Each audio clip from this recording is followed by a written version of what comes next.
Well, a few relieved and exhausted faces from our junior boys there as our intermediate girls get themselves warmed up and ready to go.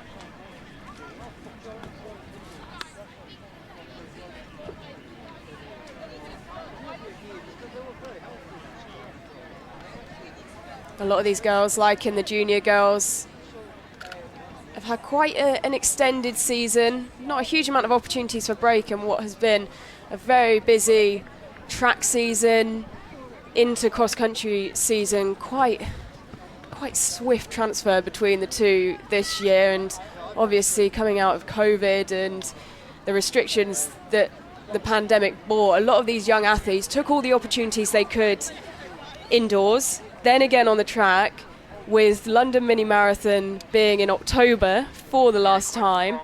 A lot of them have gone very swiftly between indoors, track, and then road into cross-country. So there's been some busy schedules for all of the athletes competing today, and these intergirls have certainly had busy schedules themselves. But like we said, this is a great marker for the athletes to see how their cross-country seasons might shape up. As you can see, the Guildford High School team there with their coach at the minute as they get ready to go into the pens. Obviously Guildford High School having a great performance in that first junior girls race, overall winners with an incredibly low score, 3 of them within the top 5. In 109 to 114, Dame Allen, senior school from Newcastle, 15th last year. London North Region, Francis Holland School. And one of the things that's been so nice to see, Harrison, throughout today is already how much the athletes competing at various levels are getting behind their schools, getting behind their teams and cheering them on all the way to the line, whether they've raced already or whether they're waiting to race themselves. Everyone seems to be getting behind each other, and the camaraderie is really, really strong between these athletes and their teams. Yeah, definitely. You've got to think these people, this is a school competition, as we mentioned. These are people that see each other day in, day out. They're probably sitting in an English lesson or a math lesson together.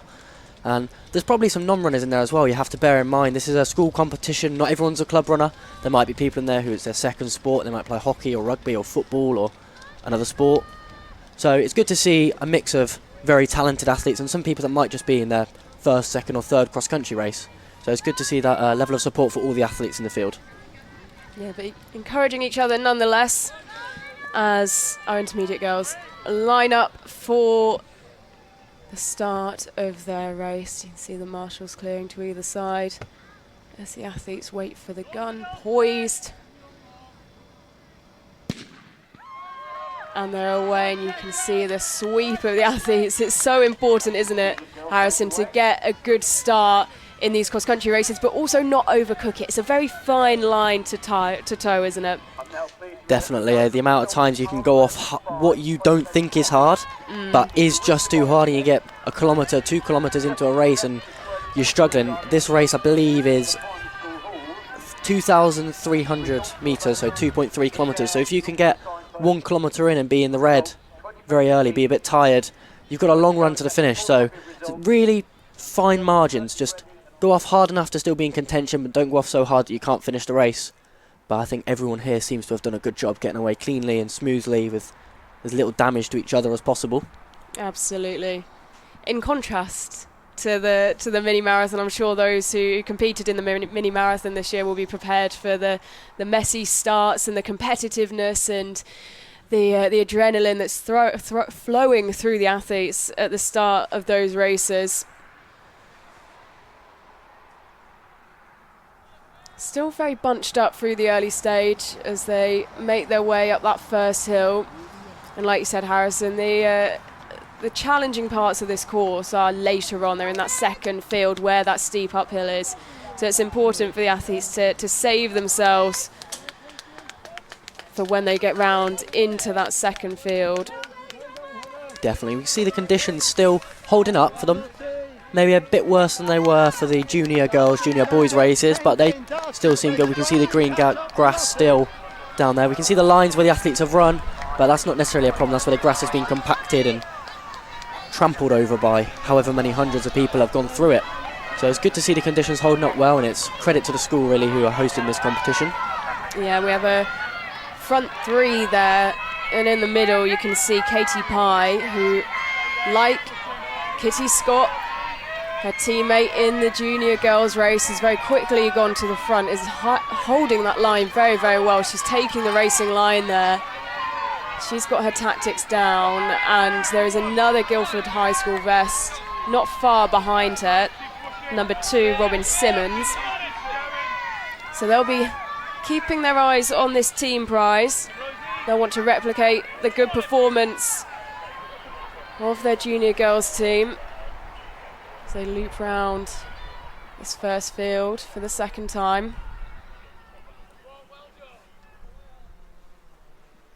Gap's definitely opening up now. You can see the pace has been set. I believe it's number 1, as in the junior girls race, taking the lead. It is there. But good to see the pace starting to lift a little. Yeah, so Katie Pye next to her, Lila Belshaw. And not far back, you know, you can see the few of the Guildford High School vests in there. That bright blue stands out, doesn't it, amongst the crowd? But it is Katie Pye and Lila Belshaw leading the way. Well done, Katie. Guildford High School and Colchester County High School, the two schools up at the front in that grid 4 formation at the moment, slipping in once again into a front three as they come down to take this hairpin bend. You want to get the best line through her. And Katie Pye has the inside. She'll sweep round nicely. And that gives her that inside line to hold for that gradual ascent up into the trees. But she's being pushed on the inside by the athlete wearing the number 43 bib. Interesting to see Guildford girls at the front. Of course, they actually won this competition in 2021. So interesting to see if they can hold that title, retain it for another year.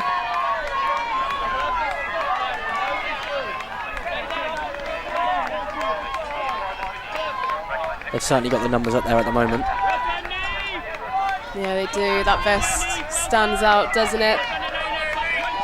Third place currently being held by number 87, Megumi Hoshiko of Wirral Grammar School for Girls. And they are the three who are starting to pull away slightly now. Another gradual descent here.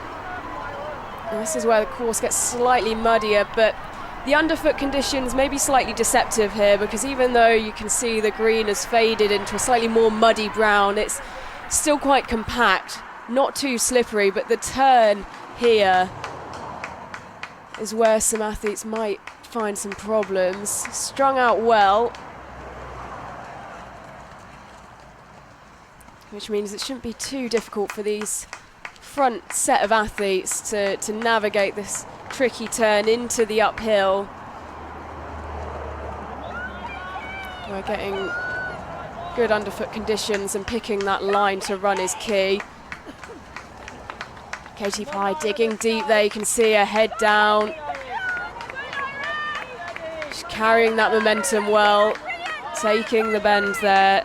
Lila Belshaw and Megumi Hoshiko up alongside her still, not letting her to get too far away. There's the Guildford athlete who, like in the junior girls race with Kitty Scott, is leading the way quite comfortably, and she looks like she's controlled this race well. As you can see, she's starting to pull away now. A little bit of distance, that gap is opening up between the Guildford High School athlete and the two trailing behind her.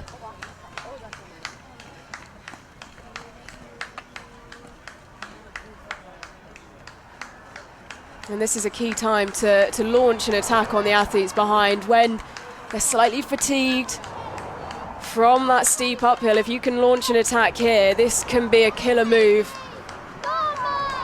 which can really break the momentum that the athletes who have been clinging to the back of you can carry. But the trailing two, they have each other with them behind that trailing two. Off our leader is Katie Webb and Lila McDonald. So split off onto pairs now. It's like the gap may be closing slightly.